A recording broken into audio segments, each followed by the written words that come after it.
Hola chicos, hola chicas. En este vídeo vamos a trabajar análisis de funciones a nivel de selectividad. Como ven en pantalla está proyectada la función y los 4 apartados que vamos a trabajar en este vídeo, que son dominio, posibles asíntotas, extremos relativos e intervalos de crecimiento y de decrecimiento. Estos 4 apartados generalmente conforman uno solo en selectividad, pero he decidido trabajarlos cada uno por separado para abordar bien todos los conceptos que están involucrados en cada uno de ellos, ¿ok? Entonces vamos a empezar. Lo primero que tenemos que observar al ver la función es que tenemos a la x en el denominador, lo que convierte esta función en una función racional. Entonces, ¿qué tenemos que recordar de las funciones racionales? Lo que tenemos que recordar de las funciones racionales es que al tener a la x en el denominador van a existir valores de x que hagan 0 al denominador, y eso es algo que no podemos permitir. ¿Por qué? Porque recordemos que la división matemáticamente entre 0 no existe, ¿ok? Entonces, al ver que es racional, ya nuestro cerebro tiene que empezar a procesar que vamos a extraer, vamos a sacar valores del dominio, ¿ok? Dicho esto, vamos a calcular el dominio. Entonces, recordemos que el dominio son los valores de x que la función puede procesar. ¿Qué significa esto? Que cuando yo meto un valor de x dentro de la función, me tiene que arrojar otro valor real. Un valor que se pueda calcular. Entonces, ¿qué ocurre? Tenemos que recordar que la división entre 0 matemáticamente no existe. ¿Ok? Entonces, ¿qué ocurre? Si tenemos cualquier valor que haga que el denominador valga 0, es un valor que no podemos tener en cuenta, es un valor que tenemos que extraer. ¿Ok? Entonces, dicho esto, fíjense que subrayo en verde tanto el denominador como el 0, porque vamos a igualar el denominador a 0 para ver qué valores hacen 0 al denominador y así poderlos extraer del dominio. Entonces, aquí tenemos varias opciones.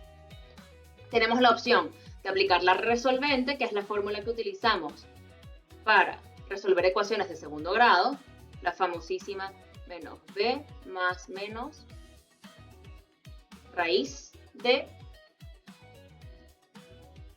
b al cuadrado menos 4 por a por c entre 2 por a. Esto siempre funciona para las ecuaciones de segundo grado.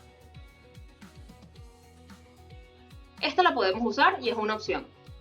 Yo les quiero proponer otra opción en la que vamos a aplicar un pequeño truco. ¿Okay? Este truco contempla lo siguiente. Vamos a considerar el término central.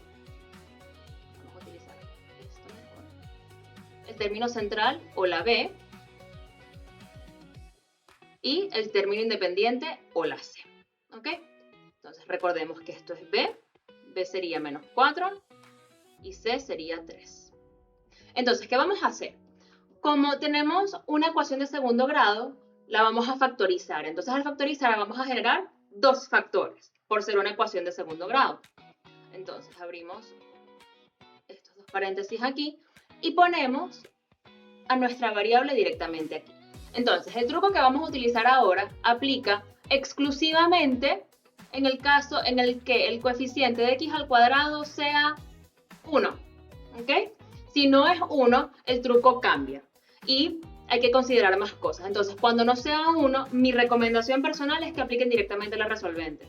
Pero si es 1, tienen esta opción también que pueden aplicar y funciona muy bien, funciona perfectamente.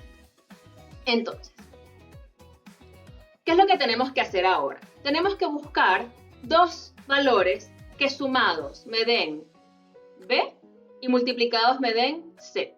Es decir, que sumados me den el del medio y multiplicados me den el último. Escrito en español simplificado. Sumados me dé el del medio y multiplicados el último.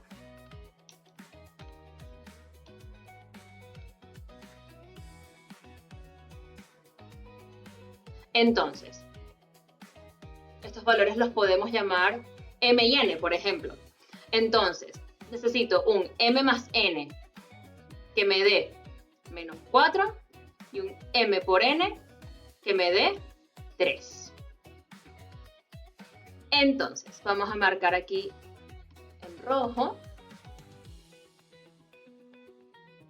Los que sumados me den menos 4. Y en azul, que multiplicados me den 3. Entonces, vamos a marcarlo aquí también para que siempre podamos asociar los colores con las operaciones.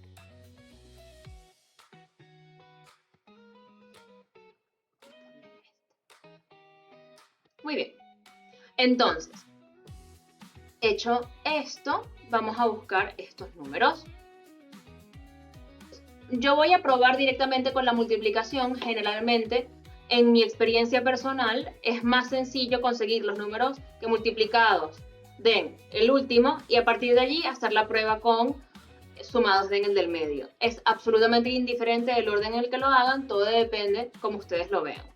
Entonces, yo voy a probar, por ejemplo, con menos 1 y menos 3, donde esto sería m y esto sería m. Entonces, si multiplicamos, en efecto, esto nos da 3. Entonces, el primero cumple. Y luego, pues lo probamos para sumados me den el del medio, menos 1 menos 3 me da menos 4. Entonces, esto cumple. Entonces, ¿qué hacemos con esto ahora? Los números que me cumplieron con estas dos condiciones simultáneamente, los meto íntegramente iguales dentro de los factores. Es decir, meto directamente el menos 1 y el menos 3. ¿Ok? Y esta es la expresión factorizada. ¿Ok? Si tuviésemos que hallar las raíces, que lo tenemos que hacer, tenemos que igualar cada factor a 0. ¿Ok? Entonces, voy a tomar la expresión que acabamos de obtener factorizada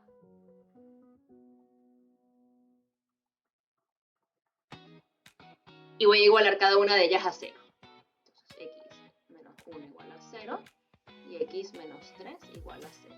Por lo que al aislar x, obtengo que x sub 1 es 1 y x sub 2 es 3. ¿Qué significa esto?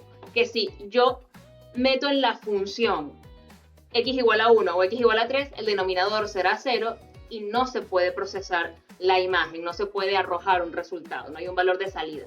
Entonces son valores que tengo que extraer del dominio, ¿ok? Entonces recuerden que si hubiesen utilizado la resolvente, es decir, esta fórmula, los valores que hacen 0 al denominador les hubiesen dado de manera directa, les hubiese dado directamente x igual a 1 y x sub 2 igual a 3. ¿Ok? Acuérdense que la fórmula para resolver una ecuación de segundo grado da las raíces del polinomio directamente. Cuando factorizamos, luego tenemos que aislar cada factor igualándola a 0. ¿Ok? Dicho esto, ya tenemos el dominio. El dominio de nuestra función será x, que va a pertenecer a todos los reales, excepto el 1 y el 3. Dentro de estas dos llaves, de estos otros signos de agrupación, tenemos que poner los valores en orden, ¿ok? Siempre de izquierda a derecha. Vamos a continuar con el siguiente apartado, pero antes les quiero hacer una breve introducción al siguiente apartado, que es que todos los valores que hagan 0 al denominador tienen una gran particularidad, que es que serán asíntotas verticales. Directamente, asíntotas verticales. Porque al ser valores que la función no puede procesar, la función en lugar de atravesarlo va a subir infinitamente hacia arriba o bajar infinitamente hacia abajo, ¿ok? Entonces, nosotros ya sabemos que estas son candidatas a asíntotas verticales, pero ahora lo vamos a comprobar.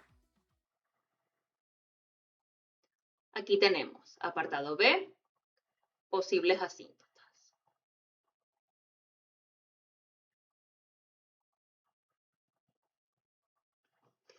Entonces, nuestras posibles asíntotas comenzaremos obteniéndolas por las verticales. Entonces, vamos con las verticales que ya sabemos que las tenemos, pero tenemos que comprobar que en efecto lo son.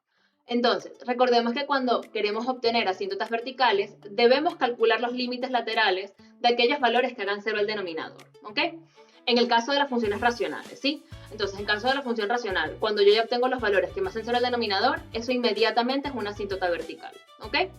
Entonces, ¿cómo lo vamos a comprobar? Con los límites laterales.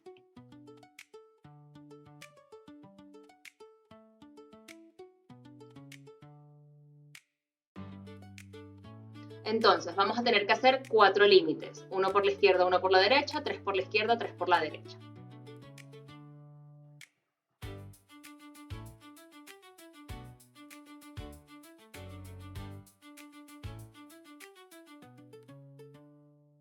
Nuestra función era 12.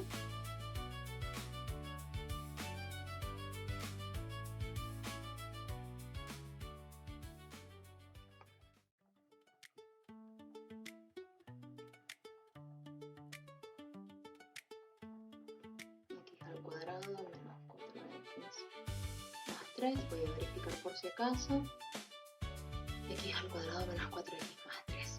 Muy bien, entonces, recordemos, cuando trabajamos con límites laterales, lo que estamos buscando es de alguna forma decirle a la función, prácticamente pedirle permiso a la función de hacer todo lo posible por procesar ese valor que no puede. Entonces, ¿cómo lo hacemos? Le decimos a la función, mira, no voy a sustituir el 1 en sí, pero me voy a acercar muchísimo a ver qué pasa. Entonces, al acercarme muchísimo, tengo el 1 por la izquierda, un número muy cercano al 1 por la izquierda es, por ejemplo, el 0,9999. Y por la derecha podría ser, por ejemplo, 1,0001. A mí me gusta utilizar 4 decimales para obtener valores muy significativos al momento de sustituir en la función, ¿ok? Entonces, vamos a sustituir estos valores en la función para cada límite. Entonces, fíjense aquí. El límite por la izquierda es este que está acá, sería este valor de aquí. Y el límite por la derecha sería este. ¿Ok? Entonces, vamos a sustituir estos valores en nuestras calculadoras para que vean lo que va a pasar. Entonces, una vez sustituyan este valor por la izquierda y por la derecha en la función para poder hallar el límite, lo que va a ocurrir es que les va a dar un número o muy positivo, es decir, un número que es inmenso hacia los positivos, o un número muy negativo, ¿ok? Bien, una vez hayan sustituido en sus calculadoras, probablemente se dieron cuenta que obtuvieron valores muy grandes. Entonces, la idea es esta, que cuando hagan los límites laterales se acerquen lo más posible por cada lado para que les dé un valor representativo. ¿Qué significa esto? O que me dé un valor muy positivo y muy grande, o que me dé un valor muy grande en valor absoluto y negativo, ¿ok? Es decir, muy hacia arriba o muy hacia abajo. ¿Para qué? Para entender que la función, en la medida que se acerca al número, sube, o en la medida que se acerca al número, baja, ¿ok? Ya sea por la izquierda o por la derecha, es indiferente, ¿ok? Una cosa muy importante que a veces es objeto de confusión es que si un límite por un lado da positivo, no implica que el otro tenga que dar negativo, ¿ok? Esto es muy importante tenerlo en cuenta porque la función puede hacer esto, ¿ok?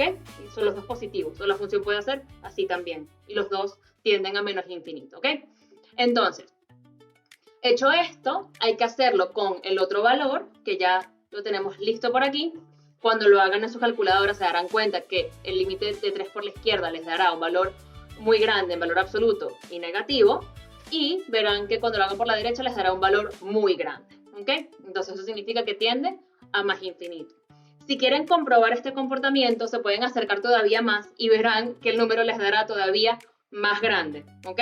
Ya sea en valor absoluto para que sea negativo, o les dará más grande y será positivo. Podrían probar con 2,99999, otro decimal, y 3,00001, otro decimal, y verán que les dará un orden de magnitud mayor, ¿ok?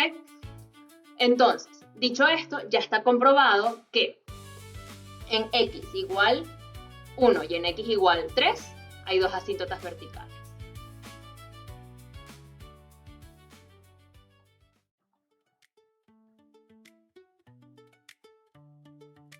Bien, continuamos. Vamos con las asíntotas horizontales. Recordemos que cuando nos piden asíntotas horizontales, habitualmente nos los piden para saber en qué valor de y se estabiliza la función. Y nos preguntan generalmente qué pasa en el largo plazo, dónde se estabiliza la función, en ejercicios donde hay contexto. A nivel de análisis de funciones, solamente tenemos que entender qué le va a pasar a la función en la medida que el valor de x se me haga inmensamente grande. Es decir, cuando la x tiende a infinito, ¿ok? Estos ejercicios aplican para preguntas como ¿qué pasa con la función en el largo plazo? Porque queremos saber qué pasa en la medida que pasa muchísimo tiempo. Entonces, t tiende a infinito, donde t sería la variable independiente, ¿ok?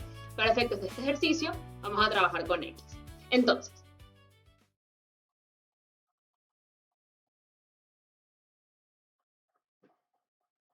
tenemos 12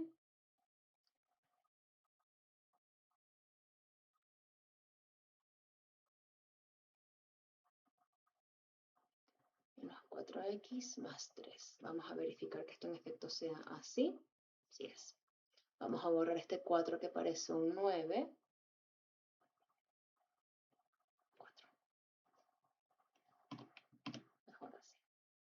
Mejor. Entonces, vamos a hacerlo en el más infinito y en el menos infinito, ¿ok? Queremos saber cómo se comporta hacia la izquierda y hacia la derecha, ¿ok? Porque la asíntota va, si existe, va a todo lo largo y paralelo del eje X porque corta en Y, ¿ok? Entonces,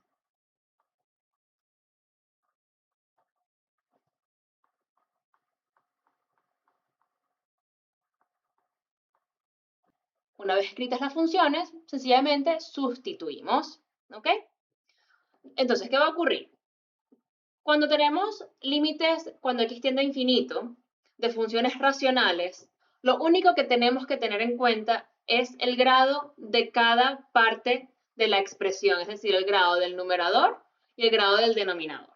Entonces, el grado del denominador es fácilmente detectable porque es directamente 2, grado 2. Y el de arriba, si no hay nada, el grado sería 0, porque lo que realmente hay es un x a la 0 que no está escrito naturalmente porque sería completamente innecesario.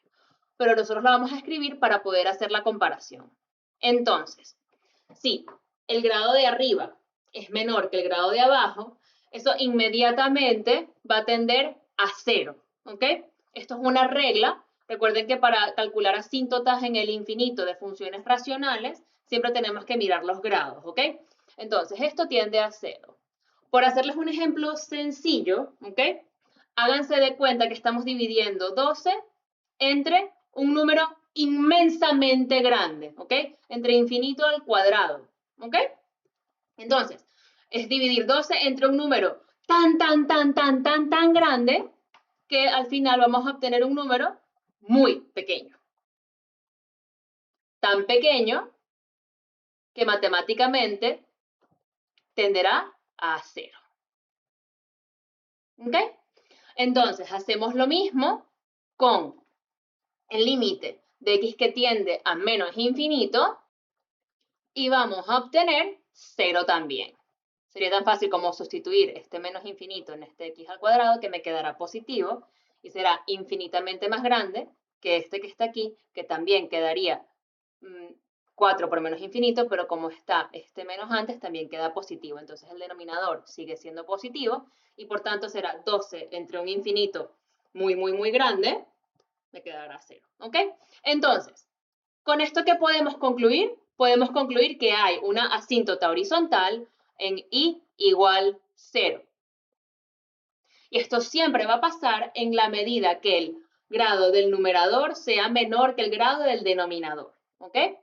Como decíamos, en y igual 0 hay una asíntota horizontal.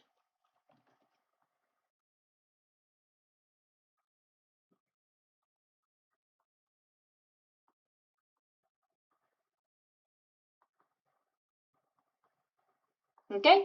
Entonces, un aspecto importantísimo es que si hay asíntota horizontal, no hay asíntota oblicua. Entonces, nos salvamos a hacer todo ese procedimiento que tiene bastantes pasos porque al final tenemos que calcular la ecuación de una recta donde hay un límite específico para determinar la pendiente y otro límite para determinar el punto de corte con el eje Y, ¿ok? En este caso no lo tenemos que hacer porque ya tenemos una asíntota horizontal. Lo que le pasa al oblicuo es que en lugar de tener una pendiente 0, va a tener una pendiente distinta, lo que la va a obligar a tenerla que calcular, o sea, nos obliga a tenerla que calcular y además calcular el punto de corte con el eje Y. Entonces son más pasos. En este caso, no pasa. Ahora, para los extremos relativos y los intervalos de crecimiento y de decrecimiento, vamos a hacer una segunda parte del ejercicio para poderlo explicar con la profundidad que amerita, ¿vale? Entonces, les queda todo el vídeo donde trabajamos a fondo dominio y asíntotas y va a haber una segunda parte donde trabajaremos extremos relativos y los intervalos de crecimiento y decrecimiento. Espero que les haya sido muy útil este vídeo y nos vemos en el próximo.